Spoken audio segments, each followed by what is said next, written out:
Kematian ini memang tak pernah tersebar dalam media pers Indonesia. Mungkin saja ada yang membahas, tapi sangat sedikit sekali yang membahas demikian. Salah satu yang paling menggenaskan adalah kematian satu keluarga yang bernama keluarga Jamison berasal dari Amerika Serikat. Penasaran dengan kisah keluarganya? Ikuti ceritanya sampai habis.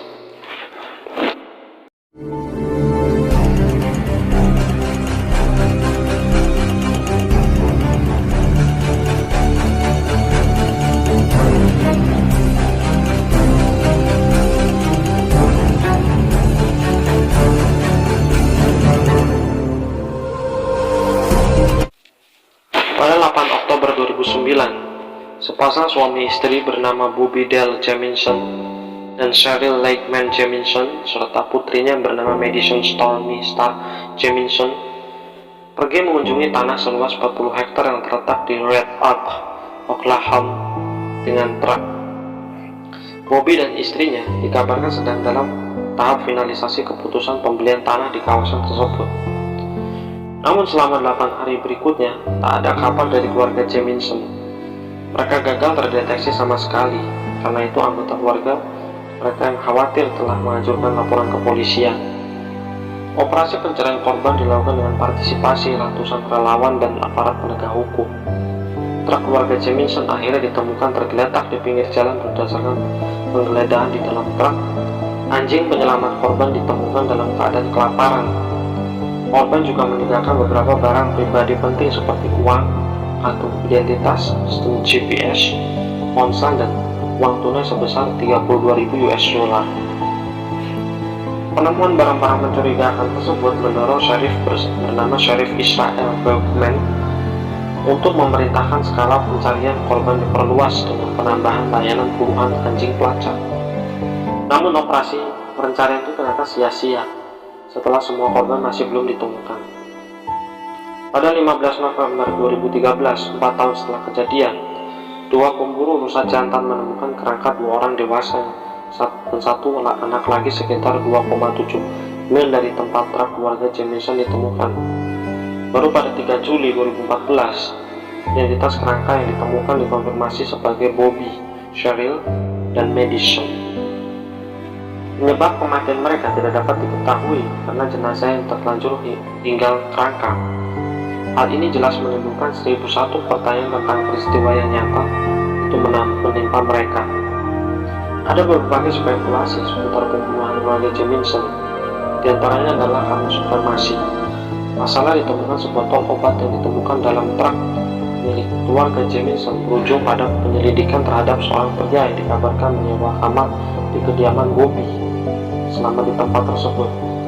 Berdasarkan penyelidikan, diketahui bahwa pria tersebut telah membuat pernyataan rasis pada keluarga Jamison, memaksa Cheryl menodongkan pistol dan arahnya. Namun, pria yang disebut-sebut memiliki motif balas dendam itu dilenyapkan sebagai tersangka karena mereka memiliki alibi yang kuat di hari kejadian. Ibu Cheryl mengatakan bahwa Bobby, Cheryl, dan Madison telah menjadi korban aliran sesat. Terlebih lagi dalam buku ajaran sesat setan telah ditemukan di rumah mereka. Hubungan antara Bobby dan ayahnya disebut sangat suram. Alasannya karena perebutan harta dan uang. Bahkan ayah Bobby dikabarkan beberapa kali mengancam nyawa keluarga anaknya. Meskipun ayah Bobby memiliki alibi yang kuat pada saat kejadian, ada desas-desus bahwa dia menggunakan pengaruh hubungannya dengan mafia Meksiko untuk membunuh Bobby.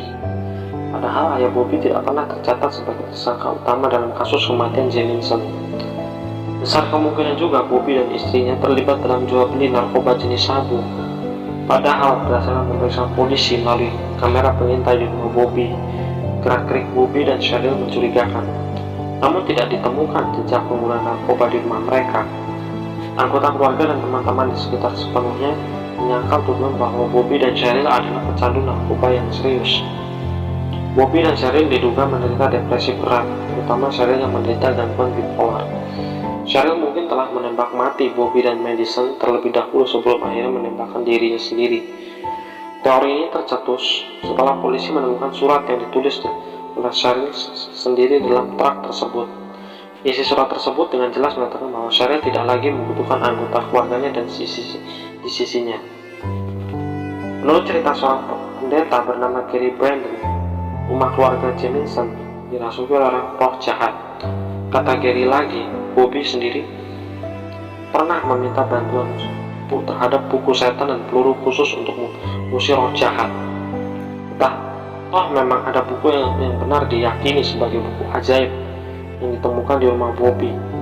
Lebih anehnya lagi, polisi menemukan tulisan menyeramkan dalam sebuah wadah kediaman Bobby yang berbunyi, "Three cats scattered to death by people in the area. We just don't like their black cat skeleton." Mungkin juga hilang dan kematian keluarga Jamison direkayasa karena mereka berlindung di program perlindungan saksi. Inilah yang mengikuti bahwa Bobby dan Cheryl sebenarnya adalah mata-mata yang ditugaskan untuk memata-matai aktivitas perdagangan narkoba di sekitar wilayah mereka. Memeriksa galeri di ponsel Bobby, ada sebuah foto Madison yang jelas dalam keadaan ketakutan. Foto tersebut diambil oleh beberapa penculik setelah Bobby dan Cheryl dibunuh. Kemungkinan besar awalnya para penculik hanya ingin menculik Madison, namun rencana penculik gagal dalam keadaan memaksa mereka untuk membunuh Madison dan orang tuanya sekalian. Dalam kasus keluarga Jamison cukup sulit untuk menentukan penyebab pasti kematiannya, mengingat teorinya yang datang dari berbagai sudut dengan satu kemungkinan. Jadi kemungkinan melihat kasus ini diselesaikan sangat rendah, mungkin juga akan mengganggu